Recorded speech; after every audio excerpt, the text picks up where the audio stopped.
Prince Alexander This stood can't in be the marble happening. hallway of It's Windshire absolutely Palace, true, his and hands we must trembling act slightly now. as he clutched the leather portfolio that would change everything. The afternoon sun streamed through the tall windows, casting long shadows across the polished floor where generations of his family had walked before him. He had discovered something that would shake the very foundations of the monarchy, something that involved his stepmother, Queen Isabella, and a secret agreement that had been hidden for over a decade. The discovery had been entirely accidental. While searching through his late mother's belongings in the palace archives, Alexander had stumbled upon a sealed envelope tucked between the pages of an old diary. Inside was a contract, signed in Queen Isabella's distinctive handwriting, outlining terms that would ensure her position in the royal succession while quietly transferring significant royal assets to offshore accounts. The document was dated just 3 months before his father, King Edmund, had announced his intention to remarry following the death of Alexander's beloved mother, Queen Victoria.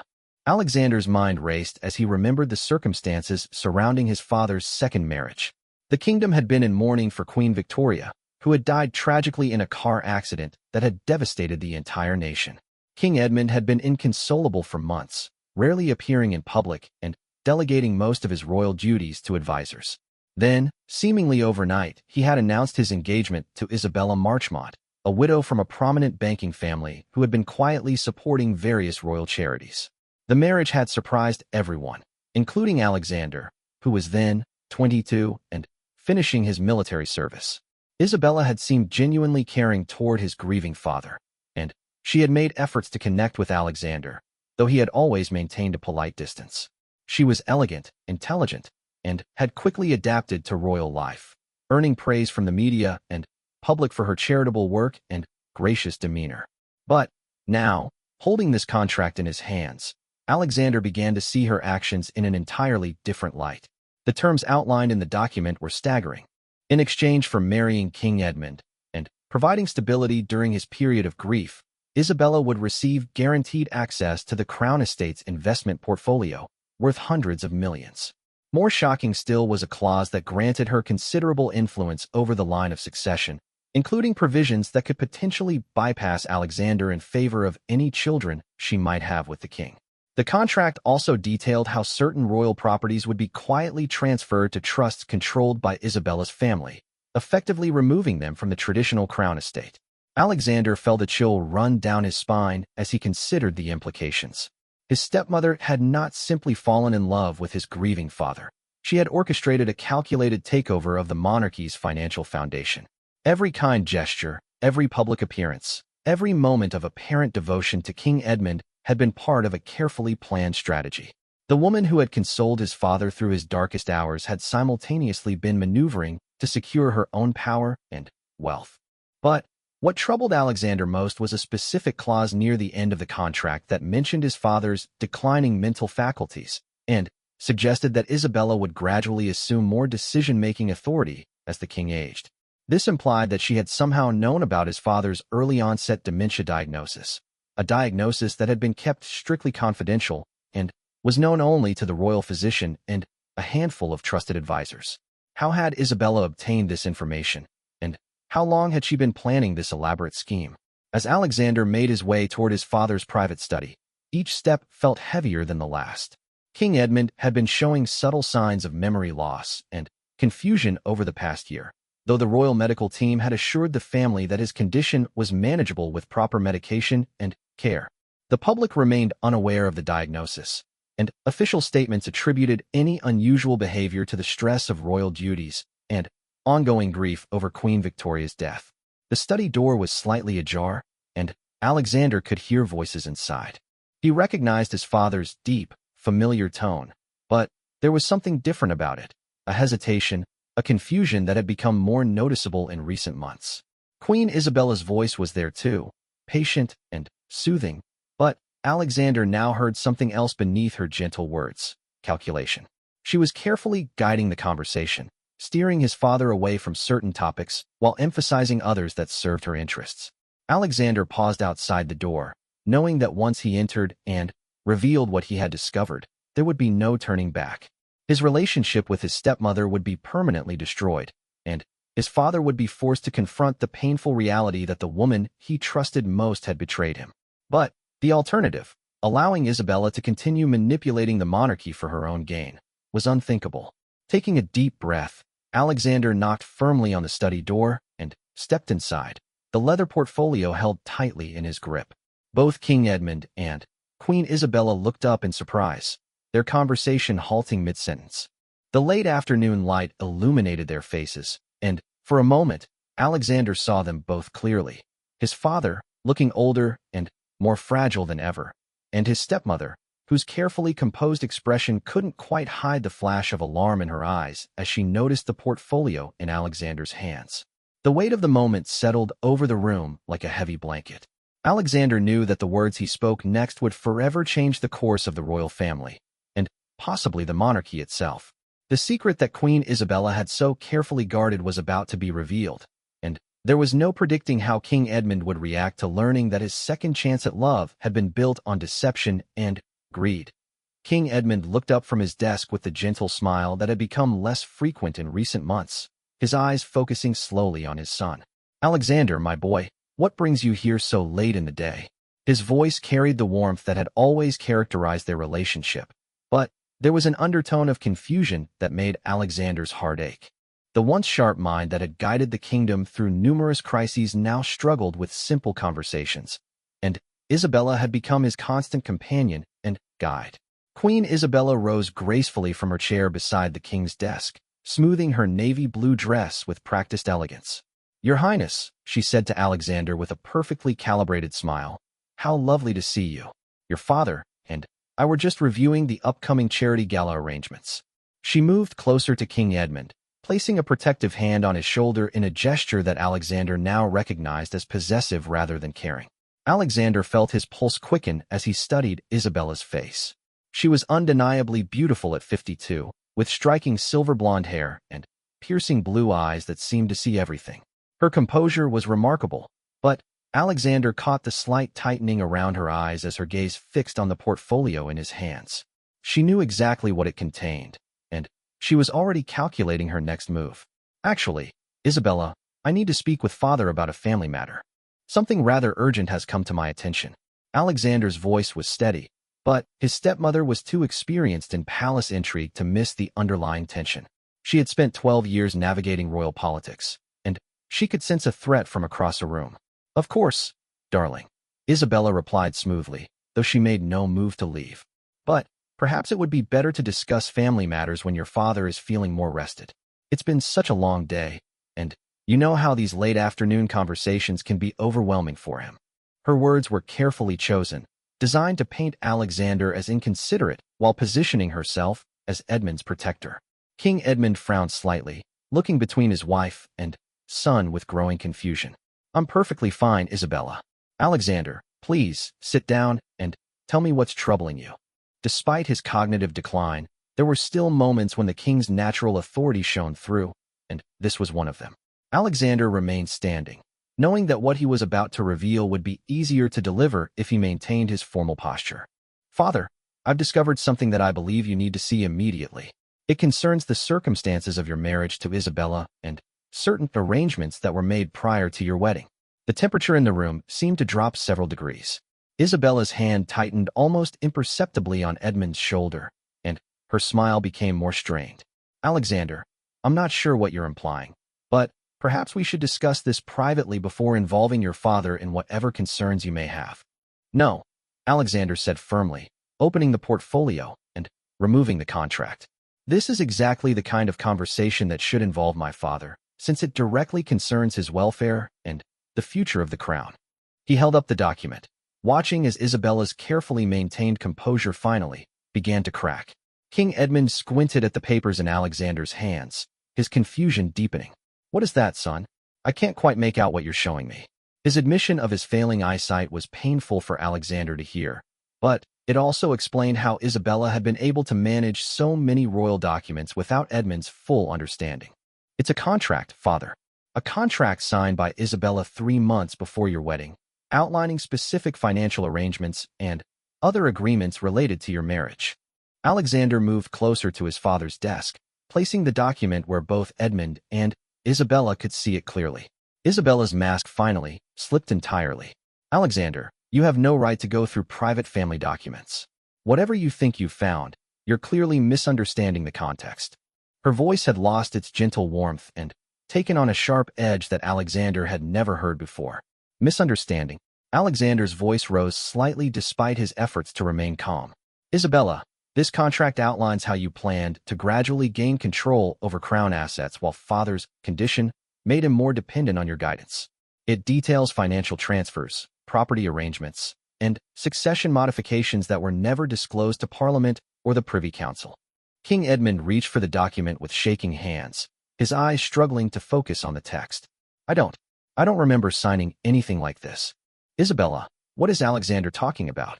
The bewilderment in his voice was heartbreaking, and Alexander realized that his father had no memory of many of the decisions he had made in recent years.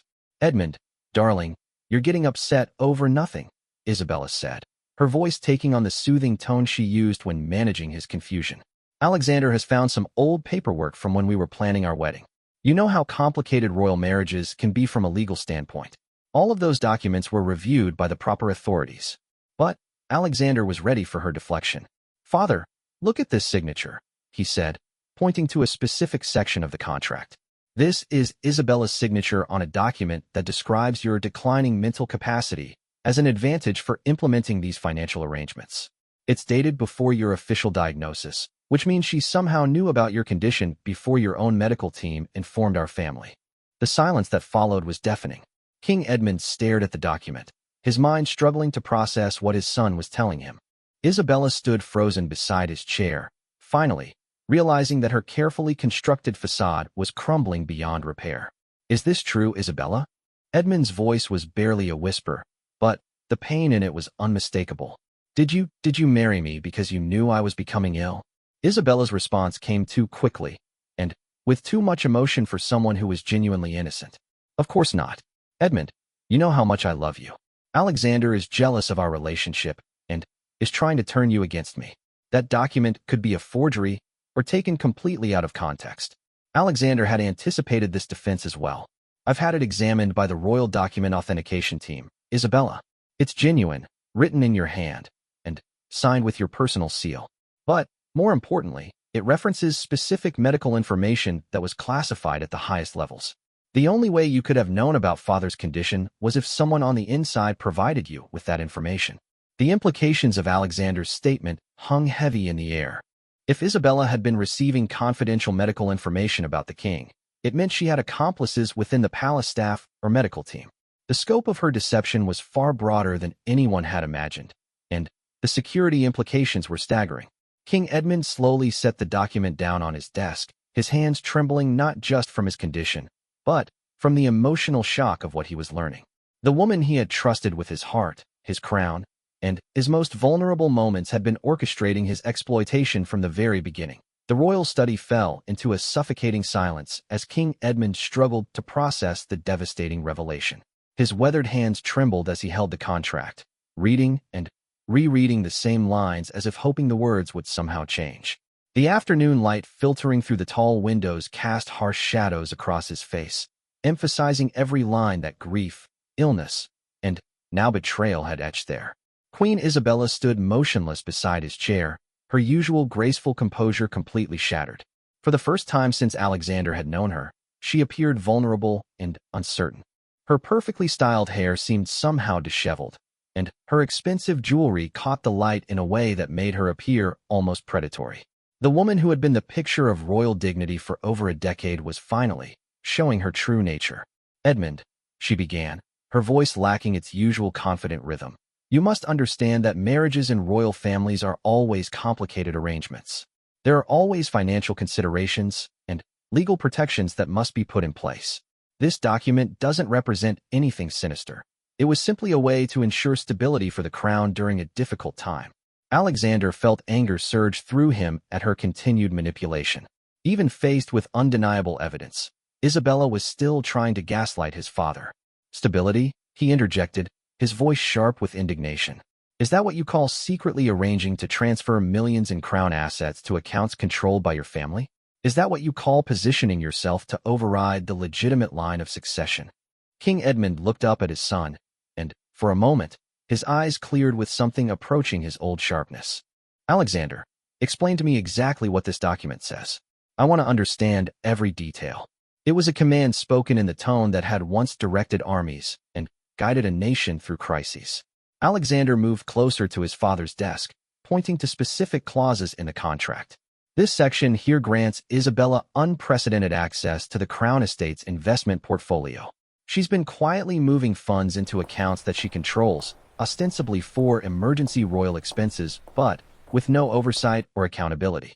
And this clause here, he continued, flipping to another page, outlines how she would gradually assume decision-making authority as your condition progressed. What condition? Edmund asked, genuine confusion clouding his features. What are you talking about, son? The question hit Alexander like a physical blow. His father didn't even remember his own diagnosis. The dementia that had been carefully managed and hidden from the public had progressed to the point where Edmund had no clear recollection of his medical situation.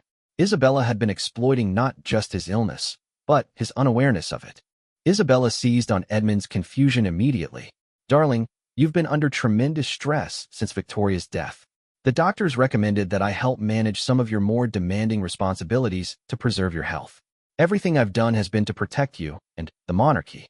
That's not what this says, Alexander countered, his patience finally exhausted. Isabella, this contract explicitly references father's diminished cognitive capacity as an opportunity to implement these financial arrangements without proper oversight. You didn't marry him to protect him. You married him to exploit his vulnerability. King Edmund set the contract down and slowly rose from his chair, his tall frame still imposing despite his frailty. Isabella, he said, his voice carrying a tone of authority that made both younger people step back. I need you to tell me the truth. Did you know about my medical condition before our wedding? Did you marry me because you believed I would be easy to manipulate? For the first time since Alexander had entered the room, Isabella appeared genuinely frightened. She had built her entire position on her ability to manage and manipulate King Edmund, but now she was facing the man who had once commanded respect from world leaders. Despite his illness, Edmund still possessed the instincts that had made him an effective monarch for over 30 years. Edmund, I married you because I loved you, she stammered, but the words lacked conviction. Everything else was just practical arrangements. Royal marriages always involve complex legal and financial considerations. Don't lie to me. Edmund's voice boomed with surprising strength, causing both Alexander and Isabella to step back in surprise. I may have trouble remembering recent events, but I'm not a fool. Answer my question directly. Did you know about my medical diagnosis before our wedding? The moment stretched endlessly as Isabella weighed her options. She could continue lying, but Alexander's evidence was too compelling, and Edmund was more lucid than she had seen him in months. Alternatively, she could admit to her deception and hope that his affection for her would provide some protection. I received some information about your health, yes, she finally admitted, her voice barely above a whisper. But, Edmund, I want you to understand that knowing about your condition didn't change my feelings for you. If anything, it made me more determined to be there for you, to help you through what I knew would be a difficult time. Alexander felt sick to his stomach at her continued manipulation. Even in the face of exposure, Isabella was trying to frame her betrayal as an act of love and devotion. Father, she's still lying to you. Look at this clause here. It specifically mentions using your medical limitations to expedite financial transfers without normal parliamentary oversight. This wasn't about love or protection. It was about creating opportunities for theft. King Edmund walked slowly to the tall window overlooking the palace gardens, his back to both his wife and son. The gardens had been Queen Victoria's pride and joy, and Alexander knew that his father often stood at this window when he was struggling with difficult decisions. The sight of those carefully tended flowers and ancient trees usually brought Edmund some peace, but today his shoulders were rigid with tension and grief. 12 years, Edmund said without turning around. 12 years I've trusted you with my most private thoughts, my fears about my failing memory, my grief over Victoria. 12 years I've believed that you cared about my well-being and the future of this country. His voice carried a pain that went deeper than any illness. Isabella moved toward him, reaching out as if to comfort him, but Edmund stepped away from her touch without turning around. Don't, he said simply. Don't touch me with hands that signed that document. Alexander felt his heart breaking for his father.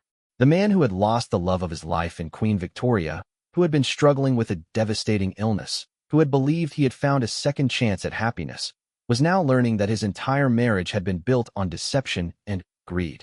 "Father," Alexander said gently, "there's more you need to know.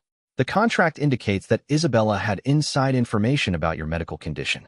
Someone in your medical team or personal staff has been feeding her confidential information. This conspiracy goes beyond just Isabella. There are others involved in this deception."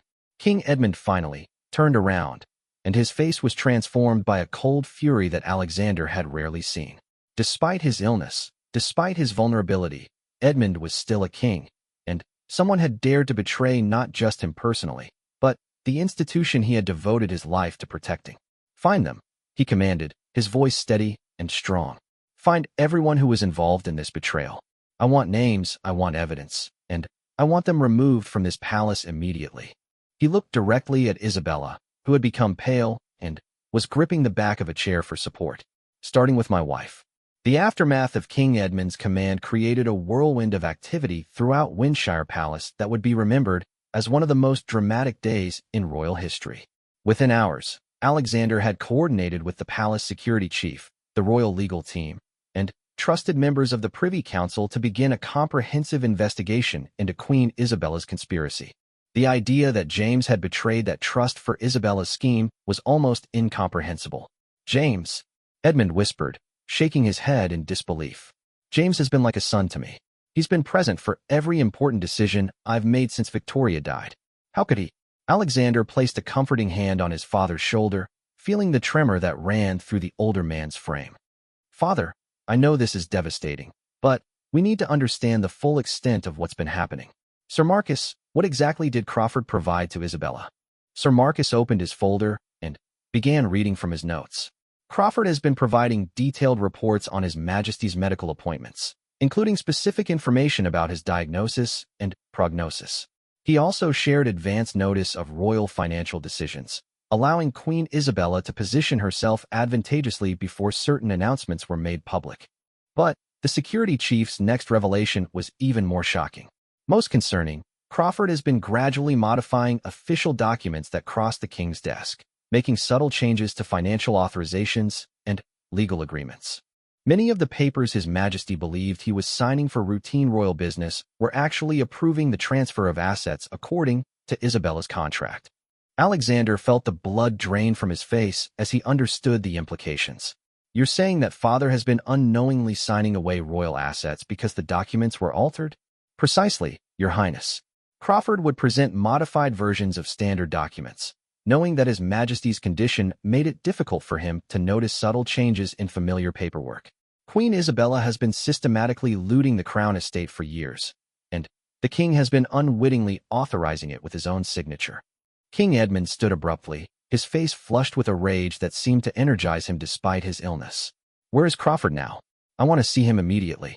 "He's been detained in the palace security office, Your Majesty. He's requested to speak with you, claiming he has explanations that will justify his actions." "Explanations?" Edmund's voice carried a dangerous edge. What possible explanation could justify such betrayal? While Sir Marcus continued his briefing, Alexander noticed that Queen Isabella had remained unusually quiet throughout the discussion. She stood near the window, her face pale but her posture still defiant. He realized that she was listening carefully to every detail of the investigation, likely calculating her next move. "Isabella," Alexander said sharply, drawing everyone's attention to her, "you've been remarkably silent during this discussion. Don't you have anything to say about your accomplices being exposed?" She turned from the window with a cold smile that Alexander had never seen before. "You seem to assume that I'm surprised by any of this information, Alexander. Did you really think I would orchestrate something this complex without having contingency plans?" King Edmund stared at his wife with growing horror. "What are you saying, Isabella?" "I'm saying that you've all underestimated me from the beginning," she replied, her voice gaining strength and confidence. "Did you think I would rely solely on James Crawford and a few palace servants? This operation has been years in the making, and every detail has been carefully planned and documented." Alexander felt a chill run down his spine as he realized what Isabella was implying. "You have backup evidence. You've been recording conversations and documenting everything to protect yourself." "Among other things, yes. Isabella confirmed. I have recordings of every conversation I've had with Edmund about his condition, including several where he specifically asked me to help him hide his illness from the public and the government. I have documented evidence of his decision-making capacity during various crucial moments, including some that would be very embarrassing for the monarchy if they became public. The room fell silent as everyone processed the magnitude of Isabella's threat. She wasn't just a victim caught in her own web of deception. She was a sophisticated operator who had been preparing for this confrontation from the beginning. King Edmund approached his wife slowly, his eyes fixed on her face with an intensity that seemed to burn through his illness. You recorded our private conversations? You documented my most vulnerable moments so you could use them against me. I protected myself, Edmund. I knew that someday someone would challenge my position, just as Alexander is doing now. I made sure I would have leverage to maintain my place in this family and this institution. Alexander realized that they were facing a far more dangerous adversary than he had imagined. Isabella wasn't just a greedy opportunist. She was a blackmailer who had been systematically building a case against the royal family itself. Her threat was clear. If they moved against her, she would release damaging information about King Edmund's condition and judgment that could destabilize the entire monarchy. What exactly are you proposing, Isabella? Alexander asked, knowing that she had clearly rehearsed this moment. I'm proposing that we reach a reasonable accommodation, she replied smoothly. The financial arrangements outlined in my contract remain in place, and my position as queen continues without interference. In exchange, the recordings and documents I've collected remain private, and the monarchy avoids a scandal that would make the abdication crisis look like a minor embarrassment. King Edmund looked at his wife with an expression of complete revulsion. You're blackmailing the crown itself, Isabella. You're holding the institution I've devoted my life to hostage for your own greed. I'm ensuring my survival, Edmund. Something I learned to do long before I met you. Alexander felt rage building within him as he watched Isabella threaten everything his family had worked to protect. But he also realized that her overconfidence might provide an opportunity. If she had been so thorough in documenting her crimes, there might be evidence that could be turned against her. Sir Marcus, Alexander said carefully, I assume your investigation included examining Queen Isabella's private communications and documents? The security chief nodded with a slight smile. Yes, Your Highness. We've been quite thorough in our review of all relevant materials. For the first time since her confident declaration, uncertainty flickered across Isabella's face. She had been so focused on her leverage against the king that she hadn't considered what evidence might have been gathered against her during the investigation. The final confrontation unfolded in the very room where King Edmund and Queen Isabella had shared countless intimate conversations about his fears, his legacy, and his declining health. Now, as Sir Marcus Wellington spread evidence across the king's desk, those same conversations were revealed as weapons in Isabella's calculated assault on the monarchy itself. Your Majesty, Sir Marcus began, his voice steady despite the gravity of what he was revealing. Our comprehensive investigation has uncovered evidence that Queen Isabella's conspiracy extends far beyond simple financial fraud. She has been systematically building a case for what appears to be a planned abdication scenario that would place her in an unprecedented position of power. Alexander watched his father's face as Sir Marcus continued his briefing. Despite the cognitive challenges that had made Edmund vulnerable to manipulation, the king's fundamental understanding of royal duty and constitutional law remained intact. The implications of Isabella's scheme were becoming clear to him with devastating clarity. The recordings Queen Isabella mentioned are real, Sir Marcus continued, but they represent only half of her documentation. She has also been secretly filming many of your private moments, Your Majesty, including medical examinations, therapy sessions, and conversations where your condition was most evident.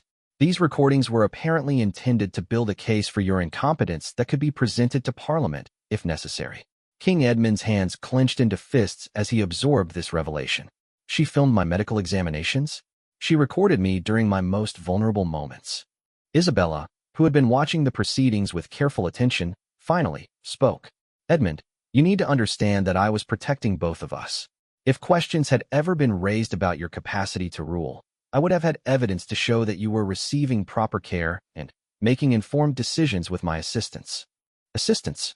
Alexander's voice cracked with incredulous rage. Isabella, you've been building a case to have father declared incompetent so you could assume regency powers. This isn't protection. This is a coup. Sir Marcus nodded grimly. Prince Alexander is correct.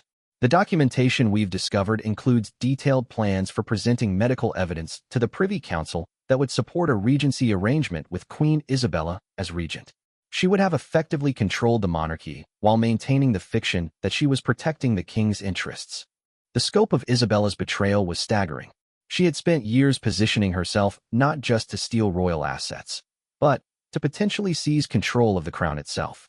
Every kind gesture, every moment of apparent devotion, every instance where she had helped Edmund through his confusion had been part of a systematic plan to document his weakness and build a case for her own elevation to unprecedented power. King Edmund stood slowly, his entire body trembling with a combination of illness and fury that seemed to transform him.